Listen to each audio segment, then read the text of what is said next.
नमस्कार शेतकरी मित्रांनो, आज परवा जो आपण व्हिडिओ टाकलेला की ऊसाला एकरी रोपे किती लागतात, तो व्हिडिओ आपण चांगल्या पद्धतीने बघितला आणि चांगला प्रतिसाद दिला, त्याबद्दल पहिला आपलं आभार। व्हिडिओ चालू करण्याआधी सर्वांनी लक्षात ठेवा की चॅनल सबस्क्राईब करायचा आहे, शेअर करायचा आहे आणि सर्व शेतकऱ्यांपर्यंत पोहोचवायचा आहे। तुम्ही मला जर तेवढं प्रोत्साहन दिलं तर मला पण पुढचा व्हिडिओ करताना तेवढं प्रोत्साहन मिळतं आणि त्यासाठी आपला व्हिडिओ सर्व लोकांपर्यंत पोहोचवा आणि व्हिडिओ पूर्ण बघा। चांगली माहिती आपण देण्याचा प्रयत्न करत आहोत, त्याच दृष्टीने आज आपण व्हिडिओ करणार आहे आणि तुम्हाला मी प्रत्यक्षात नर्सरी लावलेली आता शॉर्टमध्ये एक व्हिडिओ तुम्हाला मी आज टाकेन की नर्सरी लावतानाचा कशी लावले आणि किती अंतरावर लावले, तर त्या दृष्टीने पूर्ण असा सविस्तर व्हिडिओ आज आपण करत आहोत। तर नर्सरी लावताना काय काळजी घ्यायची आणि कशा पद्धतीने लावलेले हे तुम्ही सुद्धा बघा आणि रोपे कशी असावीत हे सुद्धा मी तुम्हाला माहिती सांगतो। तर नर्सरी लावताना शक्यतो मित्रांनो एका महिन्याच्या वरची नर्सरी असावी, ज्याला 2-3 पाने चांगली फुटली असावी, शक्यतो 45 दिवसापर्यंतची नर्सरी असावी, जेणेकरून काय होतं की ज्यावेळी तुम्ही ती शेतामध्ये लावता ती नर्सरी लगेच सुरायला लावते आणि ती चांगला जम धरते आणि मर लागण्याची शक्यता कमी असते किंवा ती रोगप्रतिकारशक्ती तिची चांगली तयार झालेली असते, त्यामुळे त्याला रोग कोणताही लवकर चिटकत नाही। तर तुम्हाला मी आता मागे बघितलं असेल की छोटे 14 गुंठ्याचा तुकडा आहे, याच्यामध्ये भुईमुग लावलेला आहे। आधी लावलेला आपण आता 15-20 दिवस झालं। आता आपण त्याला आळवणी सोडल्या, तर आळवणी काय सोडली त्याच्याबद्दल मी थोडक्यात शॉर्टमध्ये तुम्हाला दाखवतो, जास्त लांबड लावणारा व्हिडिओ तुम्हाला करत नाही। तर ते आळवणी सोडून झालेले आपले, आता थोडक्यात तुम्हाला व्हिडिओ करायचा म्हणून मी आपलं आलो। तर आता थोडक्यात तुम्हाला दाखवतो की ऊस रोपे आपण कशा पद्धतीने लावलेत आणि मग तुम्ही ठरवा कशी लावायचे। तर मित्रांनो आता हे बघा ऊस रोपे लावलेले आहेत आणि काय झाले आता 4.5 बाय, आता हे जे 2 सऱ्यातलं अंतर आहे आपलं हे 4.5 फूट आणि 2 रोपातलं जे अंतर आहे आता हे आणि हे रोप हे 2 फुटाचं आहे। आता हे तुम्ही बघितलं, हे बघा हे अंतर बघा तुम्ही 2 फुटाचं अंतर आहे मित्रांनो। कुठेही बघितलं तुम्हाला तर व्यवस्थित माप टाकूनच अंतर आपण, हे बघा कुठेही जरी शेतात तुम्ही बघितलं तर व्यवस्थित माप टाकूनच अंतर लावलेलं आहे। आणि ही नर्सरी बघा तुम्ही मित्रांनो, हे तुम्हाला दाखवतो नर्सरी, हे बघा ही कोंब वगैरे बघा, हे एकदम जाड अशी झुंड आणि ही पानं छाटून दिलेली नर्सरी, याला आता 4 पानं आलेले आहेत मित्रांनो, हे बघा हे बघा। तर अशा पद्धतीने नर्सरी आपल्याला मिळाली पाहिजे किंवा खरेदी करताना ही काळजी घ्या, थोडी 10 पैसे इकडे तिकडे महाग होते पण नर्सरी घेताना काळजी घ्या।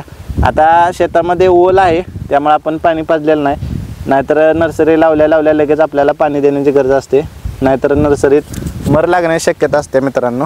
आता हे जे नर्सरी लावलेलं आहे तर हे ह्याच्या बुडक्यामध्ये जाम असं घट्ट दाबलेलं आहे, कुठं पण बघा तुम्ही हे असे घट्ट दाबलेले आहे। जेवढी नर्सरी तुमची चांगल्या पद्धतीने बसेल तेवढं ते रोपांचं सेटिंग चांगल्या पद्धतीने होतं आहे। आता उद्या आपण त्याला आळवणी सोडणार आहे, पहिल्या 1-3-4 दिवसात आळवणी सोडणं नर्सरीला गरजेचं आहे, कारण पावसाळा चालू आहे, वल आहे, जास्त अतिवृष्टी झाली किंवा पाणी सरामध्ये जर साठत असेल तर कीटकनाशकांनी काय टाकायचं ते मी उद्या तुम्हाला व्हिडिओमध्ये सविस्तर दाखवतो की आळवणी रासायनिक सोडा। आता पावसाळ्यात काय होते सेंद्रिय आपण सोडणार नाही, दुसरी आळवणी जी आहे ती सेंद्रिय सोडणार आहे, जेणेकरून तुम्हाला आधी कीड जी लागणार आहे ती रसायनामुळं नक्कीच थांबते, त्यामुळं रासायनिक आळवणी उद्या आपण सोडणार आहे। आणि अशा पद्धतीने तुम्ही रोपे लावून घ्या। आता राहिला प्रश्न अंतराचा, तुम्ही म्हणाल 2 फूट अंतर का सोडले, 4.5 बाय 2 फूट हे अंतर योग्य होतं आणि हे अंतर जर त्याचं कॅल्क्युलेशन आपण केलं तर एकरी आपल्याला 6 ते 7 हजार रोपं, समजा 7,000 रोपं लागलेली आहेत आपली एकरी, एकराला 7,000 रोपं लागतात। जर प्रत्येक रोपाला तुमच्या 5-6 फुटवा झाला, 7-5 35 म्हणजे 8 जरी फुटवे झाले आपल्या ऊसाला चांगले, तर ते फुटवे एकदम चांगल्या पद्धतीने येतात। त्याला खायला अंतर 2 फूट असल्यामुळे काय होते की अंतर त्याला खाण्यासाठी चांगलं मिळतं आणि ऊसाची जाडी रुंदी ही चांगल्या पद्धतीने मेंटेन राहते। जर तुम्ही दाट लावलं तर त्याच्यामध्ये जाडी किंवा रुंदी ही शेवटच्या ह्याच्यापर्यंत चांगली राहत नाही, त्यामुळे ऊसाचं अंतर हे 4.5 फुटी 5 फुटी जर असेल तर 2 फूट अंतरावर आपण तुम्ही नर्सरी लावा अशी माझी विनंती आहे। 1.5 फुटाच्या आत लावू नका, 1.5 फूट जरी लावला आणि तुमचा फुटवा जर जास्त झाला तर ती ऊस संख्या मेंटेन राहत नाही। एकरी आपली ऊस संख्या 40,000 असावी, 40 ते 45,000 असावी, त्याच्यावर जर संख्या गेली तर ऊस तुमचा चांगला पोसावत नाही। तर त्या दृष्टीनंच तुम्ही नियोजन आत्तापासून केलं पाहिजे। आता मी काय केलं, 2 फुटावर लावल्या, त्याला 7-8 फुटवर निघणार आहेत, त्यामुळे काय होणार आहे माझं एकरी 7-8-7-56 किंवा 7-8 जरी फुटवेने गेले तर 50,000च्या आसपास माझी ऊस संख्या जाते. त्यामुळं एकरी उत्पादन घेताना आपल्याला जास्त त्रास सोसावा लागत नाही. आता ह्याला काय होते, तिसरी गोष्ट तुम्हाला सांगतो. तर आता ह्याला काय होतं मित्रांनो, आता हे बघा, आता लागवड टाकताना ह्याच्यामध्ये टाकण्याची काही गरज नाही. आपण सुरुवातीला जी लागवड टाकणार आहे, तुम्हाला मी लागवड टाकताना सुद्धा व्हिडिओ दाखवतो, त्याच्या बुडक्यातच थोडी लागवड टाकायची आहे पहिल्या 2-3 वेळा, जेणेकरून त्याच्यामुळे जोपर्यंत डेव्हलप होत नाहीत तोपर्यंत त्याला त्याच्या बुडक्यातच खायला मिळेल. अशा पद्धतीनेच आपण एक ते 2 वेळा टाकणार आहे.